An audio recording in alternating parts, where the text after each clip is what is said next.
Okay. Okay, got it. So, good afternoon, everyone.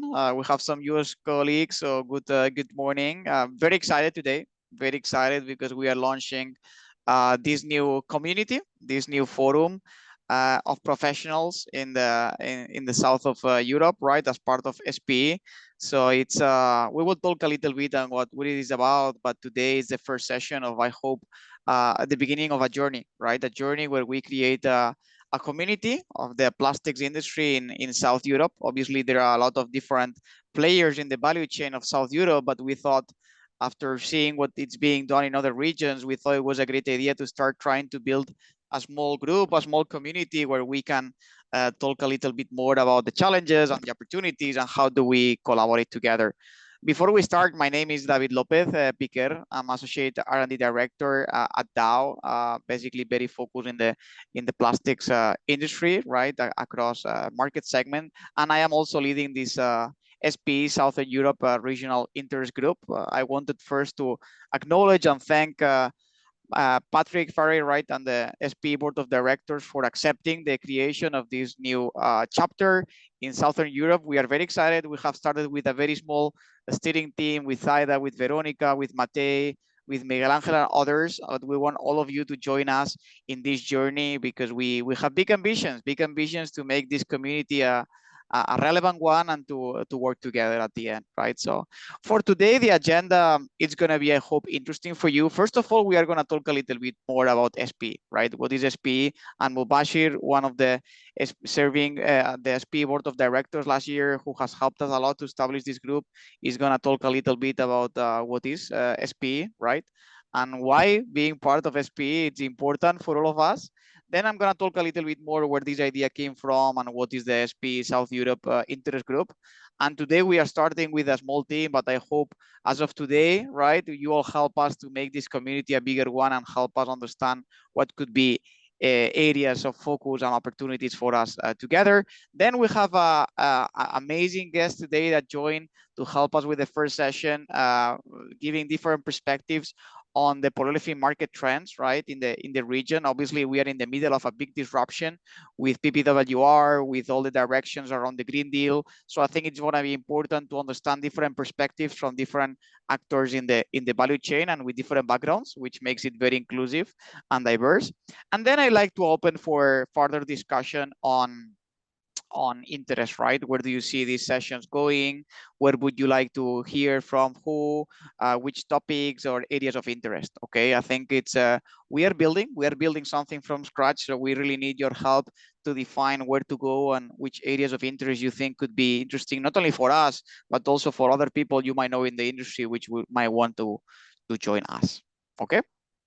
So let's start with the agenda. I would like to invite Mubashir Ansari, Associate Research Scientist, colleague of me at Dow, and the past director of the SPE board, who will tell us a little bit more about SPE, which as a society of plastic engineers tries to drive inspiration for plastics professional, and that's part of this theme that you see there, right? So maybe without further ado, maybe Mubashir, you wanna give us an introduction about SPE.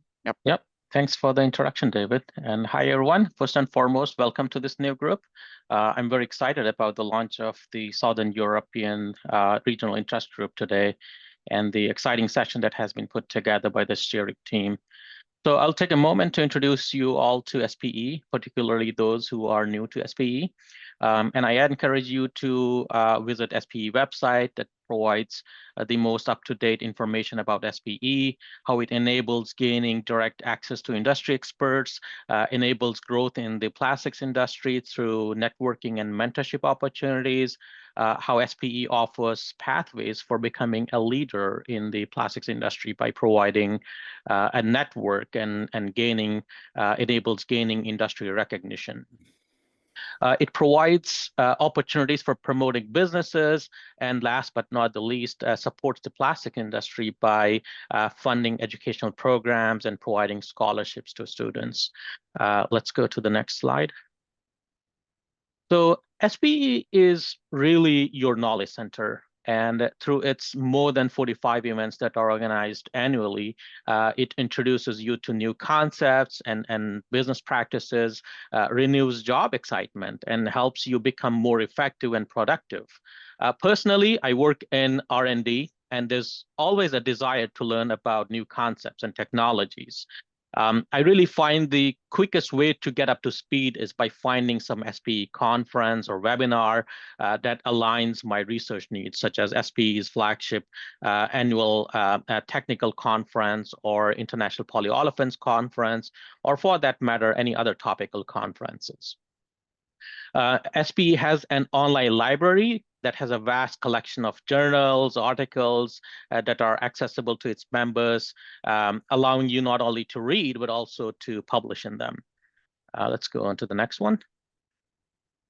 The other aspect of SPE that I personally benefited from is networking, making connections with other industry professionals from various backgrounds, from different parts of the world, and with unique skills, it offers you a chance to grow on the personal as well as professional level. These connections lead to conversations, and these conversations lead to new opportunities, such as, for example, in this case, a new regional interest group. SPEs has an online membership directory, which is also a resource. You can find peers, potential clients, suppliers, and colleagues in your area of interest or geographic location from its more than 60,000 member strong database.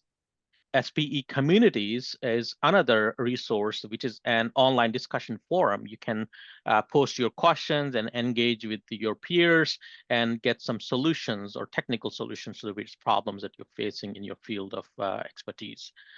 SPE and its chapters, they also organize a number of networking events, such as golf outings, plant tours, section meetings, technical nights, and there are many more events. And this regional interest group may also evolve into creating such opportunities for the community as well. It's really up to you, like how to use those connections and what to make out of those connections. Let's go into the next one. I would like to highlight this. Basically, SPE has a number of technical divisions and chapters that encompass nearly all applications of relevance to the plastics industry. And these divisions and chapters provide additional resources to its members with its webinars, topical conferences, and weeks of learning. As an example, if I'm interested in learning about additives or flame retardants, I find a very authentic source of knowledge or event that is put together by that particular division or chapter. Going into the next one.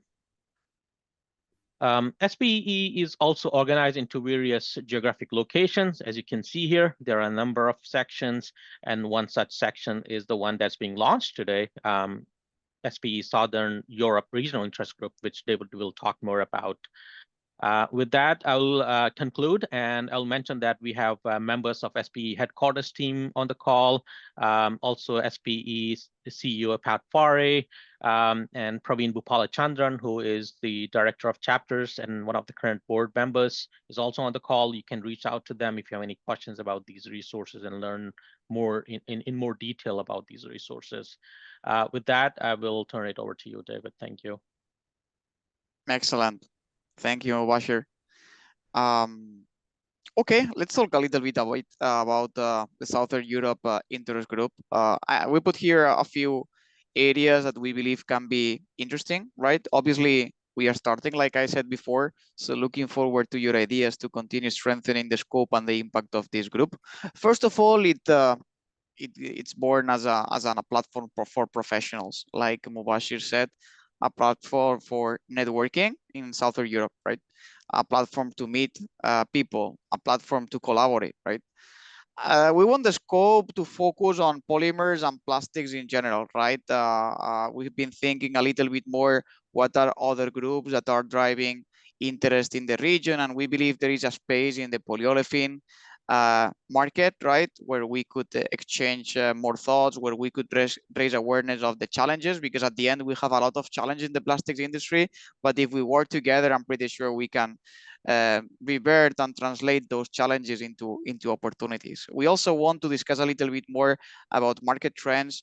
Each of us, we are in different parts of the plastics value chain. So we would love to discuss a bit more and to share insights on what are the trends you see, what are the trends we see, what are areas that we believe could be opportunities for some of us, and where maybe we think that there could be an opportunity for collaboration. Also sharing a little bit more the innovations, right? At the end, I think innovation is something we are all excited about, and that's something that we would like to focus as well. Seeing what SP is doing in North America, there are a lot of discussions on innovations, and I learned a lot during my couple of years in the US about how SP is really a platform to learn about innovations. And that's something that I believe we can also use this platform for, right? Sharing the latest advances in polyolefins, in polymer science, coming from converters, coming from the recycling industry, coming from raw material suppliers, additives, machine manufacturers, even academia, right? We have representatives from academia today, where we believe could also be really good to learn a bit more what academia is doing and how can academia eventually get engaged with the value chain, right? And then, like I said before, I think identifying opportunities for collaboration and identifying win-win situations, okay? Let me stop here at this point before we go into a bit more of the roundtable. Any question, any comment, any additional insight or thought from anyone on the team member or some of our guests today?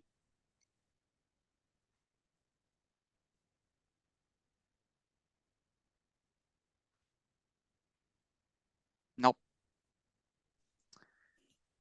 Okay, so let's go into the roundtable, which is very exciting. To be the first one, to be honest, I'm very excited with the guests that we have today with us. And first of all, let me thank all of you for joining. So today with us, we have Carolina Gregorio, who is Advocacy Strategy Director at the Dow. Thank you, Carolina, for joining. We have Matej Rabotic, who is also part of the Southern Europe steering team, and it's Senior Market Development Manager for Polymer Solution at SI Group. Thank you, Matej, for joining. We have also Gianmarco Marcato with us, Project Engineer with Plastotecnica. Thank you, Gianmarco, as well, for joining today. We have Juan Antonio Manero, Technical Manager with Saica, very relevant player in the recycling industry and many others. So thank you as well, Juan Antonio, for joining today. And then we have Veronica Colombo as well from Dow, a technical service and development scientist at Dow. And then last but not least, like I said, academia is very important. And I feel it's an area where we need to engage much more. So we are lucky to have today with us Thaida, who is also a member of the founding steering team of the Southern Europe Interest Group, and she's gonna provide her perspectives. So maybe let's start with you, Carolina. Thank you for joining. First of all, very excited to have you on board. Maybe you can tell us a bit more about your perspectives from an advocacy and legislation perspective, building the framework and setting the stage on in the moment that Europe is facing and some of the frameworks happening around legislation and the European Union. Thank you. Good afternoon, good morning, everyone. And thank you so much, David, for the invitation to be here with you today, launching this new interest group on this association. So I will provide you not a very rosy image, but that's the current image. So the European plastics industry is in a very complex situation in terms of competitiveness. This was already raised and reflected by the different industry trades that we are belonging and participating in Europe. And this is because of different factors. Mostly driven by the high energy costs, but as well persisting inflation, also weak global macroeconomic dynamics, limited waste-based feedstocks availability, and rising cheap imports from raw materials and recycled plastics from other regions with less stringent environmental standards and legislation and policies. This is reflected in the fact that in European plastics production, and this is official data from Plastics Europe, has declined 8% in 2023 if we compare versus 2022. And 2023 was the first year ever in the series that we declined as well the production of recycled plastics in Europe by the same quantity, 8%. So this is very worrying. I don't need to remind all of you, because you're plastics professionals, that plastics is crucial as an industry, not only to kind of foster our transition into net zero and circularity. The competitiveness threat that I just described is also hindering the possibility to other industries that plastics is serving to reach their circular and net zero targets. Like, for example, you think about how plastics are used, healthcare industry or energy, because they're used in renewable production, building and construction, automotive, electronics, so far, so go.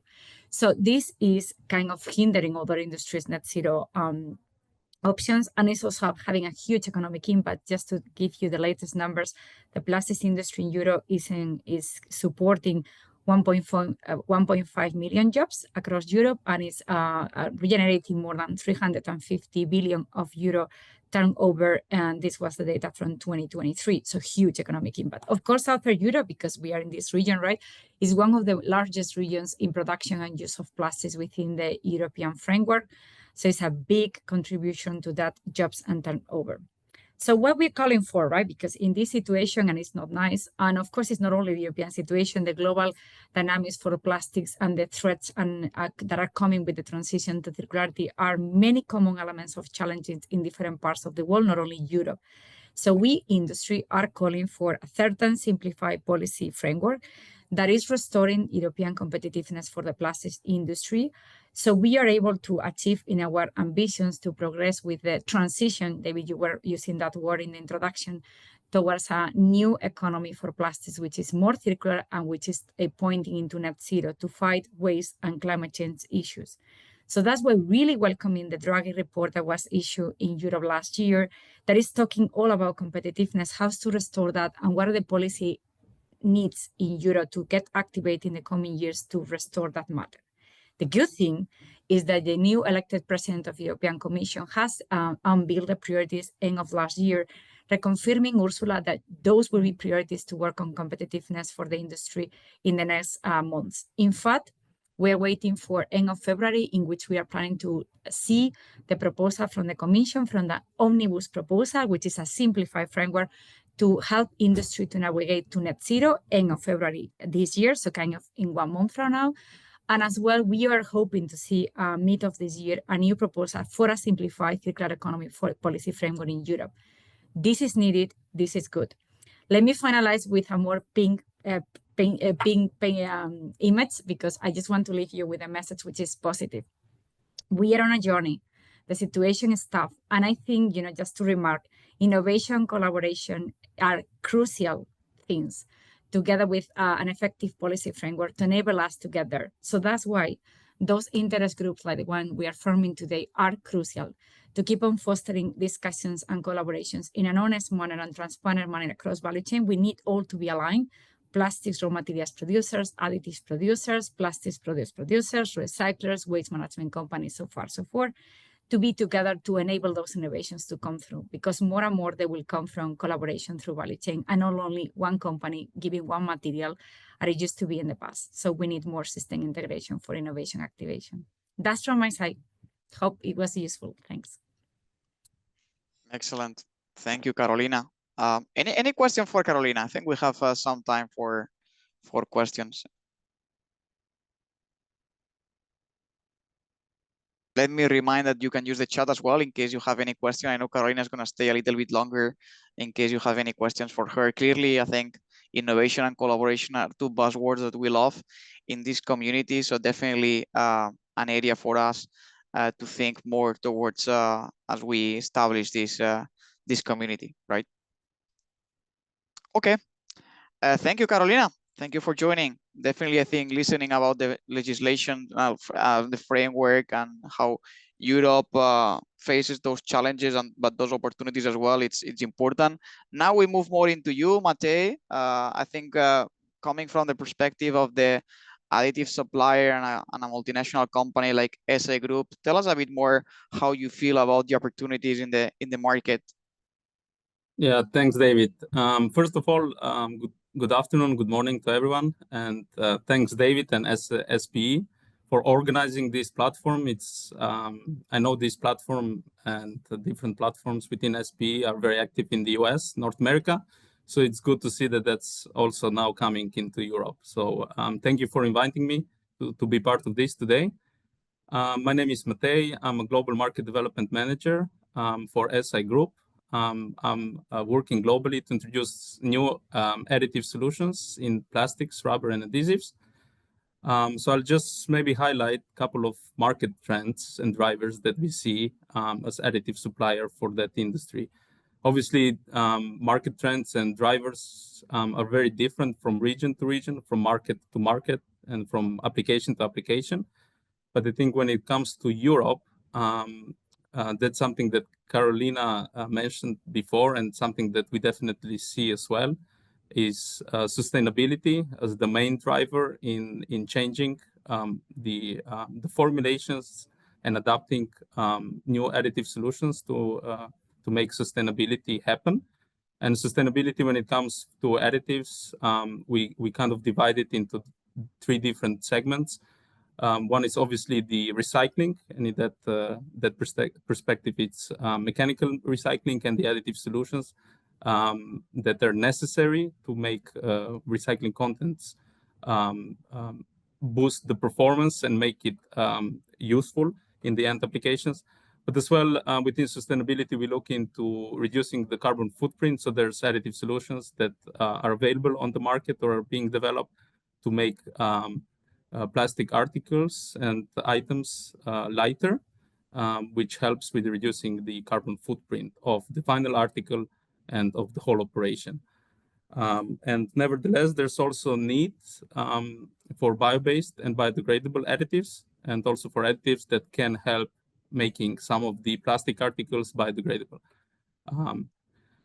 Obviously, the most important one, and the one that everyone is talking about today, is mechanical recycling. That's where we as the company are also very active. There are basic additive solutions that just kind of restabilize the recycling streams, just to kind of a little bit elevate the performance or stop the degradation of the polymeric recycled materials. There's more advanced additive solutions that are being developed to boost the performance, to increase the recycling content in the formulations, and to bring the performance back to where it's required in certain applications. So there's a lot of development on that. We're very active. We have strong presence in Europe, and we work basically with the entire value chain to make the recycling a little bit better and the recycled content a little bit higher. The other big trend or the driver in the additives, it's obviously has always been there, but it's becoming even more and more important, and especially in Europe, which is heavily regulated for good or bad reasons. And that's the regulatory drivers. So as the regulatory changes, the requirements or the compliance with the regulatory is obviously very important. So the producers have to adapt to the changes. And these changes now are seen in different fronts. The main one currently being talked about or looked at is the replacement of PFAS or fluoropolymers within the plastics. This is probably right now becoming even a bigger topic than mechanical recycling, or it's one of the 2 topics. And obviously, the PFAS fluoropolymer being an additive, it now has, because of regulatory and consumer requirements, it's being phased out. So there's a lot of development from different suppliers and from academia on what can be potential alternatives. And when it comes to PFAS replacement, PFAS substances are more than 40,000 different PFAS substances. So that's a very broad term. When it comes to plastics, they're a little bit less, but it's the reason why there's so many is because not one size fits all. So there are different additive fluoropolymer additives available there that need to be now replaced. So it's a big task for the industry, but it's something that we are looking at and trying to move away from help the plastic industry move away from that. The other one is the substance of very high concern, SVHC, which is been changing for decades now, and it's still changing. So we see more and more chemical components being byproducts or reaction products from different raw materials, but also from additives, now being put on the list of substances of very high concern for various reasons, being mutagenic, carcinogenic, and so on. And obviously, we do not want to have these chemicals in our products, especially when it comes to, for the health, food contact reasons and environmental reasons. So there's constant change there that we are looking at, and that's definitely driving the industry from the additive manufacturing point of view.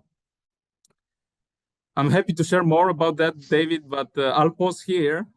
Maybe we can also save some for the next session. Yeah, let's keep it as a teaser. I think you gave a lot, and I think it's great insights. Obviously, you have an amazing experience across various companies, and you really touched upon most of the point of interest. But there are questions. Are there questions for Matej? Either in the chat or now or later. You can also reach out. That's one of the beauties.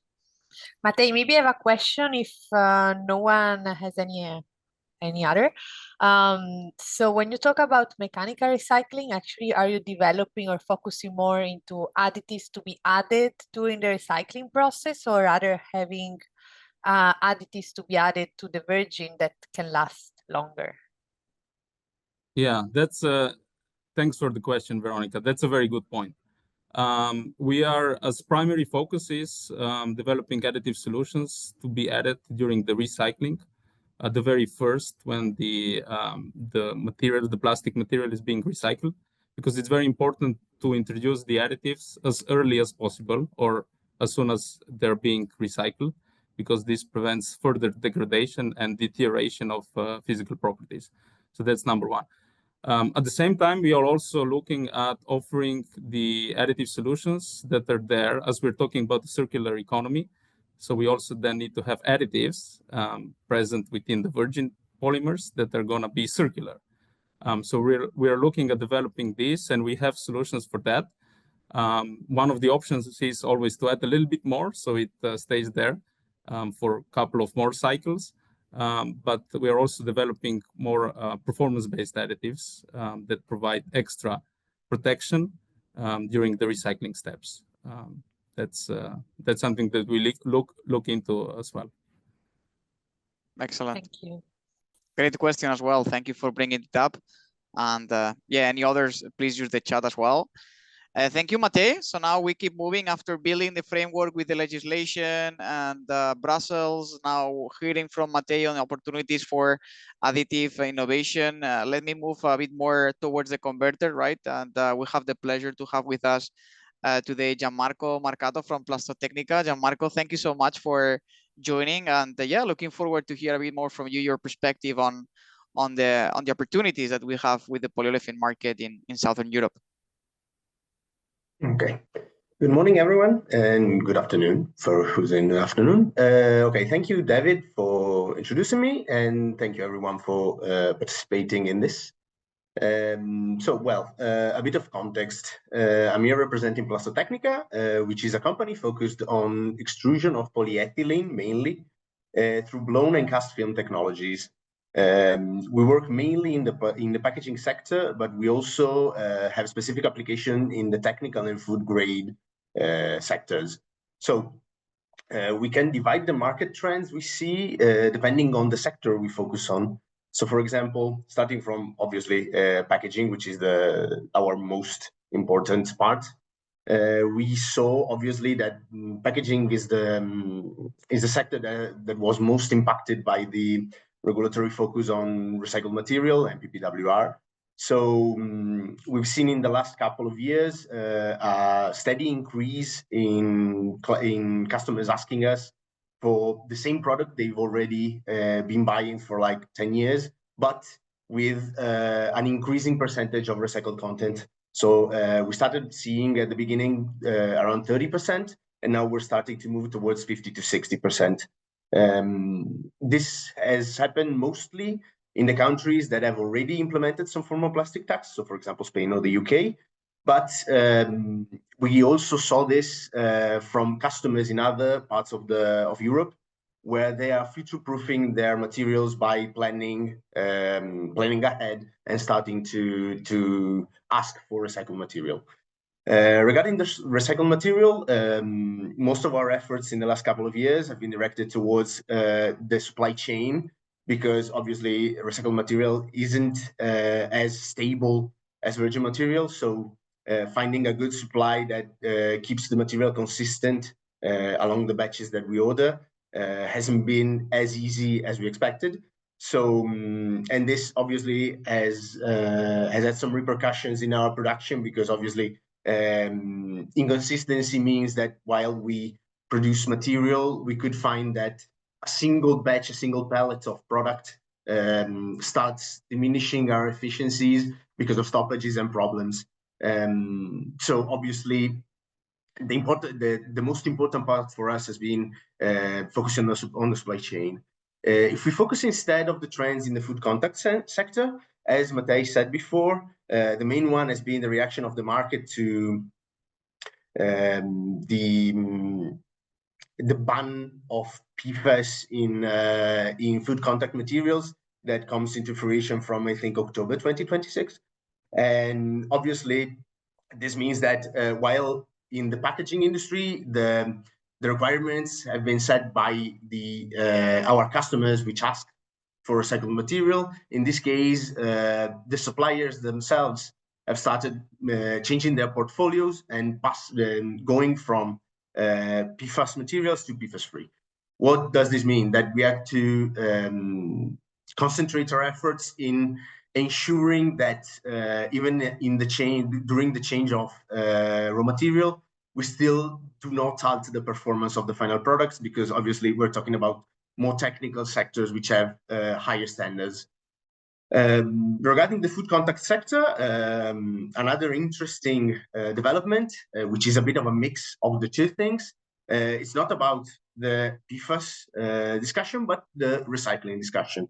What does this mean? That mainly in the food contact sector, we have multi-material solutions where we laminate different types of plastics together, for example, polyethylene and PET or polyethylene and PA. And we've seen interest from the market about the possibility of having monomaterial solutions, which means that, for example, we extrude two different polyethylenes with different characteristics and laminate them together. And this has been interesting on a pilot scale for now, and we hope to be able to scale up in the future, obviously.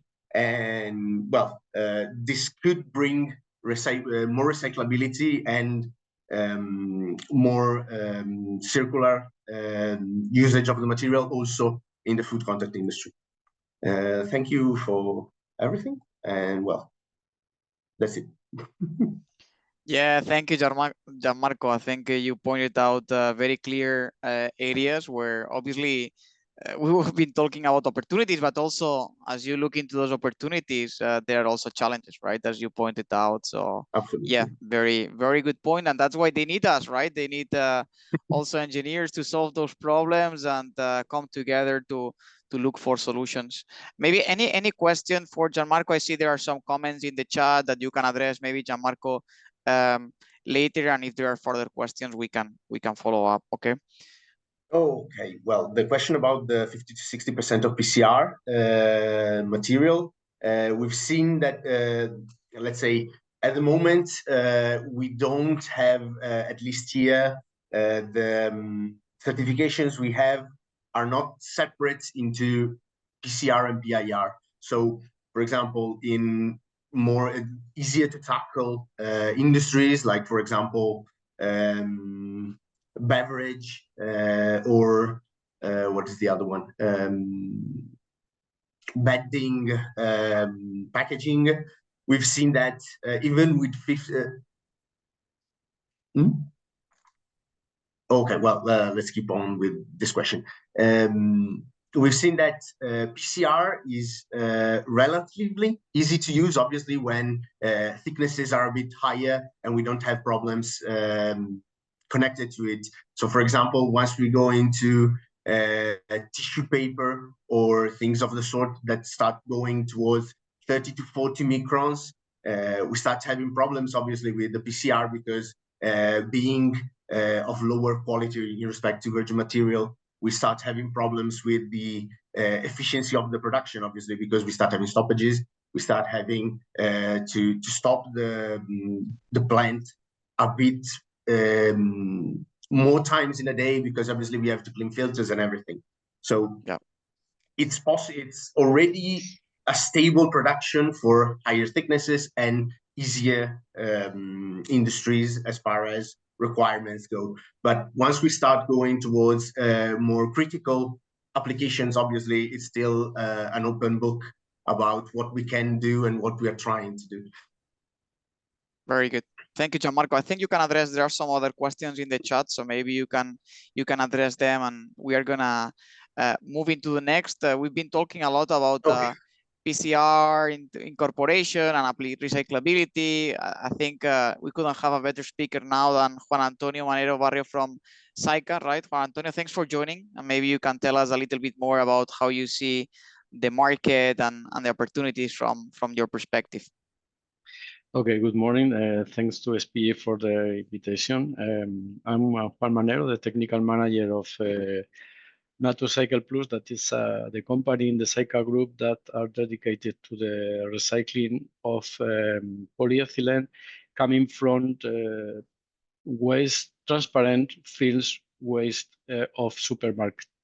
Our material is really clean, and we produce only transparent or natural recycled polyethylene for different applications. Okay, we can analyze the trends in the in the market of the recycling industry from 3 points. One, the first is the raw material. How the raw material is, or there are which is the evolution of the raw material. We are looking at a change in the relation of zinc and stress waste. With very high volumes of stress material that we receive in our plants. That other trend is the increasement in the PCR containing waste. As you are commenting before, each day is more percentage of PCR in the films that make them more complicated to recycle. There are also very poor quality of PCR in that films. That is more mainly linked to the presentation of matter. It's with degraded material. That I think is a big problem for the future recycling steps. Respect to the stress waste, there was a wide range of raw material, because there are from very basic imported material from Middle East up to premium, very low thickness films from automatic wrappers. That means to get a right process in all the cases is not so easy. Okay, respect to the process solutions, as I comment now, it's very difficult to process the material today, because they are more degraded with poor quality and normally more contaminated and colored, because each time the color is a little cream or little brown. Okay, to achieve natural grades is very difficult, and also affect to the final transformer films, obviously. There are obviously now very big investment or improvement in machinery in all the points: sorting, washing, extrusion, or handling of this waste and elements in the recycling industry. But that means you need a very big investment, and you increase the hype very much the payback of these installations to achieve a material that is each day a little worse. Other point, important point in that point in this industry is the efficiency in energy and the cost of the. Each day is more difficult to get a low price for this type of products, and that means the margin of the recycling industry is each day low. Respect to the market, the trends we are looking in the market is a reduction in the demand of PCR due to very low prices in virgin material, and There are some spot sales that are in the level price of a PCR of good quality. That is very difficult then for the market of recycling to introduce the products in the transformer. Normally, it's more easy to handle the production and the extrusion with virgin material than with recycle. The stability of the process and the range of properties are quite different, obviously. And as we are looking now in the market is the big effect of the plastic with higher amount of PCR coming from outside of the European Union, or in this case, coming to Spain from outside. Really, there are with the regulation in Spain now, there are not effective control of the quantities of PCR, or they are not compliant perfectly. Respect to the capacities in the Spanish market, at least, or in Iberian market, we are thinking that there are a very high excess of good quality recycling.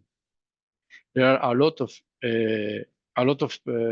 facilities. There are very high capacity installed, but there are not installations for good quality of PCR, and that means the demand in this moment is low than the capacity, but the demand in high quality products is higher than the capacity. Okay, and there are, or we can see a reduction in the demand of string grades. The products that we produce for the string market are day by day reducing. Another important point in our material is that there are a lot of there are very large quantities of stretch material. It's not that we can recycle, but it's not so easy to introduce PCR in the stretch field, because the quality required is really very high. Now we are speaking about very, very thin films, and the quality of the contamination or the quality of the defects will be very, very low. Otherwise, you have problems in the performance of the stretch film. And this is more or less the situation that we can see in the market of the recycle, or in the production today of the recycling polyethylene. Also linked with the first question to my colleague of Plastotecnica, we don't understand very well why we need to, or there is required to introduce more than 50% of PCR, because, for example, in transparent field, there are not enough transparent recycled material for that purpose.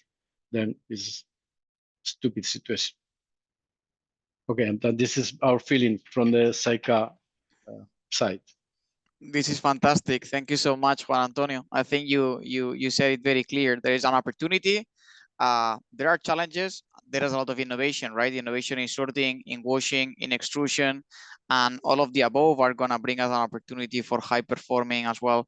PCR for high performing applications, not only the low value application where obviously margins and the benefit for everyone is lower, but clearly we should focus more on this more premium part of the PCR where there is an opportunity, and there's going to be a demand there as well. So now, thank you so much, Juan Antonio. Very clear. Looking forward also to the success of everything that SAICA is doing, because definitely it's becoming a reference in this space. So thank you so much for joining today. Yep. Thank you, Gio. Okay, let's move to Veronica. Veronica is a TS&D scientist with Dow. So maybe, Veronica, you want to tell us a bit more how you see from your perspective the critical drivers in the market. We went from the legislation to the additives to converters, recycling. Now let's hear a bit more from a raw material supplier. Yep. Yeah, thanks, David. So I think what the trends we see is what everyone has been saying, right? So our customers across the markets are really asking us to provide more sustainable solutions, which overall have to be translated into several approaches. So as a raw materials company, we're looking at reducing the carbon footprint of our assets on one hand, in the existing assets, right, by improving the greenhouse gases emissions, for example, by using greener energy, but also by having investments into planning and creating newer plants, which are going to aim to have net zero greenhouse gases emissions. So this is more on the large-scale production standpoint. But we also have a lot of initiatives which are more linked to closing the loop on the waste. And this is really focused on designing for recyclability, as well as having investments in the recycling technologies. So an example is the increase, right, in feedstocks that will be coming from advanced recycling and bio-based sources. But also we need to think about partnerships, right, to really enhance our recycling capacity, or let's say of recycled material access, as well as waste access, which is very important, as everyone now in the region is really looking and planning to increase the amount of recycled content in their solutions and in their products. More specifically, we can look into different markets, right? If we think about infrastructures and transportation, for example, these are really markets that focus on having durables and lightweight materials. And actually, from a polyolefin standpoint, this is driving a growth in the share that we have in this type of applications. If we look at, for example, consumer, which can be perfume caps or footwear, here is where we are seeing that the market is really interested as well in having some sustainable products, which are translated into materials that are made with circular polyethylene or bio-based materials. Looking at flexible packaging, it's where we have, I would say, the highest differentiated innovation, depending on whether it goes into food or industrial market, as it has been said previously, right? In food, we have a lot of efforts oriented towards designing packages for recyclability, which are monomaterial, lightweight, and they need to be able to preserve the food and maintain the same performances that they were having before. So as a raw material supply, we work very closely with the newer technologies and clearly partners in the industry, for example, to enable machine direction orientation for OLP structures. And these are combined with, for instance, lower temperature sealants, right, that needs to be used into these type of packages. If we look at the industrial market, we've talked a lot about mechanical recycling, and clearly here it's where we see the PCR incorporation. It's a large and big trend. At the same time, it goes hand in hand with the downgauging and the reduced carbon footprint of the overall structure. So we are developing new resins that are used as a boosters, right, that enable this higher content of recycled material into high-end performance solutions. It was also mentioned before, also by Carolina, right, that we see the polyolefins are used as well into other markets, and the medical segment is an example. We're seeing the polyolefins are enabling the facilitation of drug delivery systems to the broader range of population. Also, we saw it especially with COVID, but in general, they can be used to provide faster and safer vaccine productions. So overall, we see a bit of a diversification, right, in from what it was the typical and the standard applications of polyolefins. As a raw material supplier, we also need to be paying a lot of attention to what legislation is now demanding in terms of safer materials. So what is the more favorable health and environment profile versus what were the incumbent solutions, right? And in particular, whenever new materials are developed, we need, and for the existing one, we need to pay a particular attention to the substances of concern and really be aware of what the legislation is demanding to our customers and brand owners. So I would say that overall, the key trends and drivers for innovations are sustainability and legislations. They are posing for sure quite a lot of challenges, right? But these are also exciting opportunities that will enable us and motivate us to develop safer, more sustainable, and overall a bit of a higher end performance material. So yeah, I think this is really a bit in line, right, with what has been said and seen until now, but just confirming that this is also what is driving for us at Dow, the innovation and motivating us to innovate with our partners. Very good. Yeah, thank you so much, Veronica. And if I can extract one word from it, obviously you said innovation. Collaboration clearly is what it's going to enable all of that, right? So collaboration across the value chain, and one of the main reasons to be here today. Okay, let's move last but not least to the academia. I think the relationship between the industry and private companies and academia is definitely an area where I feel in general we need to strengthen more, right? Especially in Europe and the south of Europe. So I think Zaida, looking forward to hearing your perspective about what are the drivers you see in your area of research, and also opportunities with academia as well, supporting this type of initiatives. Yep. Okay, so thanks, David. So good morning, good afternoon, everyone. Yeah, a little bit everything has been already said, and just yeah, my summary is what you have just said. Collaboration. We really need to foster collaboration between industry and academia, because I really think we can get very good things from there. And it has been already since we have already seen that in the past, from the very beginning of plastics and polyolefins industry start with the synthesis of the catalyzers that allowed us to really increase the amount of material we were creating, tailor them to our needs and everything. And it really went into a good, let's say, transfer from research to industry to market. So we all know that has been a really impressive evolution of the polyolefins and the polymers in general, with really significant advancements in polymerization techniques, catalyst development, functionalization, and all of that, to really allow us not only to increase productivity, but also to enhance the efficiency of such processes, increase the specificity towards particular molecules, and so on. And yeah, with all of that, allow us to really address the increasing demands we have from markets, but also from customers, and also, as already also mentioned, from legal perspective. So what are regulations also asking us to do?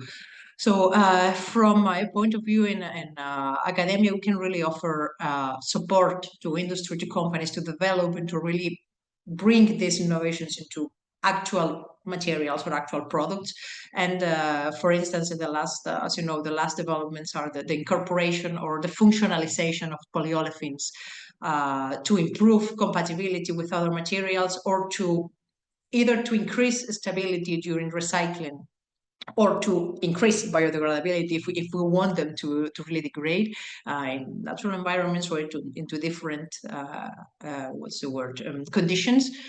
We have also been working in elucidating the mechanisms to really understand what's happening when we're doing recycling, or when we're trying to degrade the product, so that we can tailor the material we're producing to the specific features we need. And for sure, as mentioned by different speakers today, one of the most important things is sustainability. Everybody is asking for the sustainability of plastics or of polyolefins. We need to reduce the environmental impact of our materials. We need to increase and to improve the recycling techniques. We have not only mechanical, but for sure, as also mentioned, chemical recycling, to allow this recycling of complex or multi-materials. And here, the collaboration between academia and industry is, in my opinion, is essential to really foster this innovation, and to really put into actual practice all the things that we know that might work, at least in a small scale. So yeah, end of life disposal, recycling, or biodegradation are really key points to continue advancing into the polyolefins world. And for sure, the other part that we're really interested in, academia working is the production of enhanced polymers, also polyolefins, to withstand the extreme conditions that sometimes we need for certain applications, such as high temperatures, resistance to chemicals, or mechanical stress, fatigue, and so on. And so we need also to explore novel polymer architectures. For sure, composite materials are there to also work on them and develop them, and for sure, keeping cost and effectiveness. It's artificial intelligence, it's machine learning, it's really, lots of things that we could do. And just to finish, the development of polyolefins so far is a real proof that we can see the power of academic research when we work together with industry into a collaboration, a real collaboration between us. So yes, it's really exciting to see this group launching, and we all hope that it arrives to good solution. So yeah, thank you so much. Thank you, Saida. Yeah, when you got me excited when you started talking about artificial intelligence, machine learning, and how can academia help us on that, because definitely that's very fancy and buzzwords, but I think we are all struggling to make the most out of them, right? So yeah, it's a good area probably for collaboration. So yeah, thank you all the speakers. I think it was amazing, very different perspective at very similar market drivers and observations from different players across the value chain. So thank you very much all for joining. As we are wrapping up, one of the areas where maybe just we'll leave it there, but for you to think is, what are the topics you would like to see in these type of meetings, right? Today probably it was more general, setting the stage about the industry, the market trends, how we see it, but obviously you would like to see more specific topics, obviously without sharing confidential information, but public information on different research or different maybe innovations happening in the industry. That's something that there are multiple conferences across, but if you see there's any space for that, I think it's these are areas that we could definitely talk about. Any ideas or interest, specific interest for future sessions? And our thought process is maybe to have a quarterly session with a potential polyolefin conference face-to-face in 2026. Okay, I leave it there, more to come on that, but yeah, any initial thought? I think, David, one of the hot topics, as I mentioned before, and also some of the other speakers mentioned, is the PFAS fluoropolymer replacement. So maybe we could have a session dedicated to that and what are potential or current alternatives in the marketplace. Good point. I like that. It's definitely a challenge. Yep. Other thoughts? Thank you, Matei.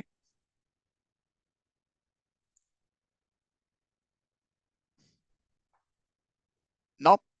Okay, well, we can follow up by email. I think definitely, I think SPE is gonna send a survey on what are areas you would like to see and what you think of this first session. If you let me say something about it, it was great. It was obviously, we're starting small, but what I would like to ask you is to share this with your communities, with your networks, because definitely I think we can build something nice. As I mentioned before, we would like to organize a face-to-face polyolefin conference in the Spain area at some point in 2026, probably April, right? So obviously we are gonna start very soon the call for technical papers, and all of your participations is gonna be amazing, right? And until then, we would like to maybe have a quarterly meeting like today to really maybe start sharing how is that organization going, sharing other topics, discussing about other topics like what Matei shared, okay? But until then, please feel free to share items you would like to see, you would like to discuss, you would like to learn, or you would like to collaborate, right? At the end, as we said, this is a group to foster collaboration in the south of Europe, right? So, yep. Okay, any closing comments, maybe from anyone from the SPE Board of Directors, Pat or others? Any comment? Hi, this is Pat Fari, SPE CEO. I just want to tell you how happy I am to see this activity kick off. What a great first event, really good speakers, really good information. I think it's exciting, and it's an exciting start, and I hope the rest of the folks on the call will continue this journey with us. So thanks for being here. Thank you, Pat. Okay, no, I think it's a great closing. We'll keep in touch. You will hear more from this group, but for today, thank you so much for joining. Thank you so much to the speakers, and looking forward to connecting and working together to address some of the challenges in the industry. Thank you all. You have a great rest of the day. Thank Thanks, you. everyone. Thanks all. Thank you, Bye. everyone. Bye.